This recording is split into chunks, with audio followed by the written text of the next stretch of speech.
Hello there friends, and welcome to the Another Failing Millennial book club.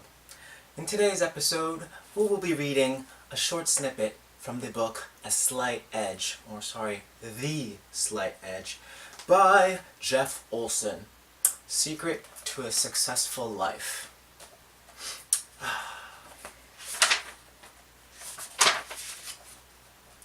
Introduction. The Shoeshine Woman. I arrived at the Phoenix airport about 6:30 in the morning. Having time before my plane left, I looked around to see if there was a place where I could get my shoes shined. There was hardly anybody in the airport at that time of the morning. I strolled around. Before long, I found a shoe shine stand. It was open. A woman in her mid to late 40s sat in one of the customer chairs, absorbed in a paperback book. She was dressed in black stretch pants, a black apron, and a white shirt. Seemed like a nice, solid person. I walked over to her stand. The woman greeted me warmly. She was friendly and happy. Not always an easy way to be before the sun comes up, I thought. She got up, set down her book, first carefully folding over the corner of the page she'd been reading, then took up the tools of her trade and pleasantly ushered me into the chair. Her stand was located right next to a service door through which a constant stream of maintenance men and janitors came and went. Got to be at work by 7, I guessed. As they passed by our shoe shine stand, every one of these men stopped and exchanged greetings with the woman. She knew them all by name, and they knew hers too. It was clear they were all friends. She went to work on my shoes, and we started talking. Her daughter, she told me, had just won a cheerleading contest. Boy, was she proud. The girl was hoping to go to a cheerleading camp in Dallas. Tell you the truth, she confided, her voice dropping a bit, I don't know how in the world I'm going to find the money to buy her the uniform and the plane ticket, let alone the camp tuition. In just the few minutes that I had sat with this woman, I learned a good deal about her life and about her. She loved her family, and for that matter, like people in general. She made friends easily, and was a natural-born communicator. It was also clear that she had enjoyed her work. And it's a good thing she does, I thought, because she'd been there, shining shoes in that same spot for more than 5 years. I couldn't help but wonder what this woman's life would be like if she had taken a different path 5 years ago. She was well-spoken, carried herself well, was friendly and affable. With different clothes, a little attention to her hair, she could easily pass for a successful businesswoman.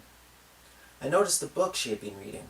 It was a popular novel, something to pass the time, to survive the stretches of occupational boredom by living vicariously in someone else's imagined romance. There was a little heap of them sitting dog-eared by the wall. What if, instead of spending 10 or 15 minutes here and there tucked in between customers, sinking into pages of those forgettable novels, she had spent the last 5 years reading books that were genuinely life-changing? What if that little stack of books included Napoleon Hill's Think and Grow Rich, Stephen Covey's The 7 Habits of Highly Effective People, or David Bach's Smart Women Finish Rich? Where would she be today? The Shoeshine Woman was a hard worker, good with people. She knew how to read and clearly enjoyed doing so. She was a superb communicator. She obviously had the talent, personality, and basic life skills to accomplish a lot more than just living off tips from shining the shoes of people that could afford to buy their kids new uniforms and tickets to Dallas. But she was spending her life building other people's dreams, not her own.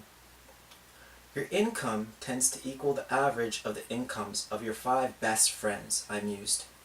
If she had spent time around people with significantly higher incomes than her own, what if she had spent time with people with significantly higher incomes of her own? What if, instead of hanging out only with her colleagues here in the airport, she had cultivated a different group of friends?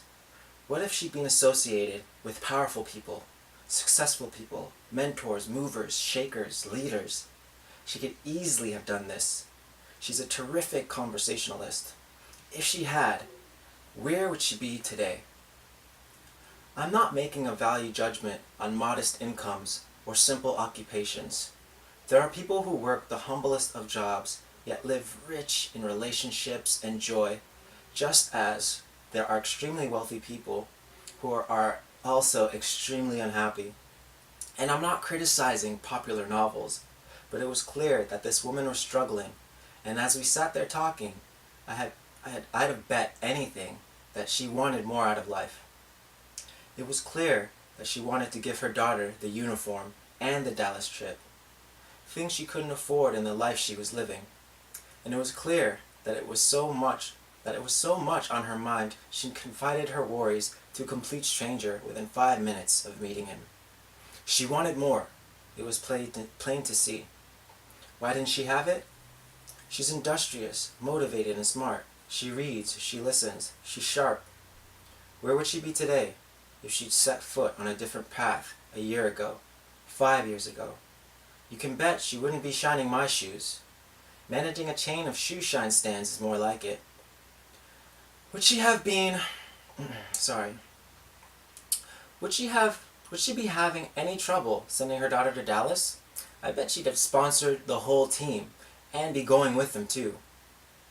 While this woman with the wonderful personality continued shining my shoes, I was watching her in my mind's eye, seeing her on a plane to Texas, surrounded by giggling, excited, happy teenagers, seeing her being successful in so many different ways, in so many areas, making such a difference in her own life and the lives of so many others. If only. What? What was missing? Feelings welled up in me, a mix of frustration and sadness.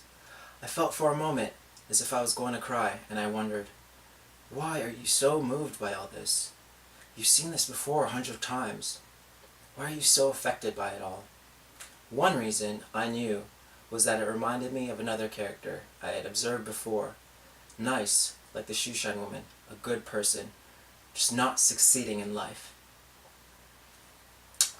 That is where we'll end it off today. Again, this has been an excerpt from Jeff Olson's The Slight Edge, Secret to Successful Life. If you have digged this excerpt and you like books like this, go down into the description and check out the link where you'll be led to buy a copy of this book. I highly recommend it. It is like my Bible.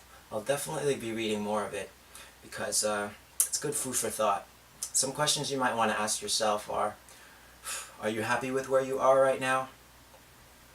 If you had done differently a year ago, 5 years ago, could you be in a different place? Are you hanging out with the right people? Are your friends motivating? Are they go-getters? Do they encourage you to go get? Some things to think about. Hope you enjoyed this edition of Another Failing Millennials Book Club, and I'll see you on the next episode.